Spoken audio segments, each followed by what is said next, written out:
ഓ ശ്വാസം മുട്ടിയിട്ട് വയ്യ. എന്തുവായി പുകയ്ക്കുന്നത്? കുറച്ച് നെഗറ്റീവ് എനർജി ഉണ്ടടി, അതിനെ പൊക്കച്ച് പുറത്ത് ചാടിക്കുക. അതെങ്ങനെ നെഗറ്റീവ് എനർജിയെ പുകയ്ക്കുന്നത്?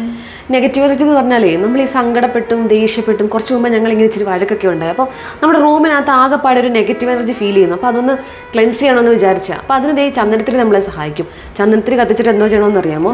നമ്മുടെ ഈ റൂമിൻ്റെ 4 കോർണറിലും വന്നിട്ട് നമ്മളിങ്ങനെ മനസ്സിലിങ്ങനെ ആലോചിക്കണം, ഈ ഇവിടെയുള്ള എല്ലാ നെഗറ്റീവ് എനർജിയും റിലീസ് ചെയ്യാൻ ഞാൻ അനുവദിക്കുകയാണെന്ന് പറഞ്ഞിട്ട് ഈ ചന്ദനത്തിരി കത്തിച്ച് 3 തവണ ഇങ്ങനെ റൗണ്ട് ചെയ്യണം. I am sorry, please forgive me, thank you, I love you, I release all negative energies.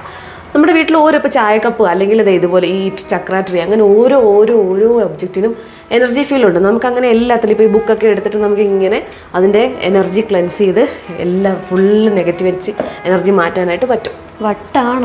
വട്ടാണെന്നൊക്കെ നിനക്ക് തോന്നും, കാര്യമേ അത് ചെയ്തിട്ടില്ലല്ലോ ഇതുവരെ. അപ്പോൾ ഇന്ന് ചെയ്ത് നോക്കണം. ചെയ്ത് നോക്കിയിട്ട് നിനക്ക് ആ നെഗറ്റീവ് എനർജി മാറി പോസിറ്റീവ് എനർജി വരുമ്പോൾ നീ ഇത് ചെയ്യാൻ തുടങ്ങും. അപ്പം ഞാൻ നിന്നോട് ചോദിക്കും നിനക്ക് വട്ടാണോ എന്ന്.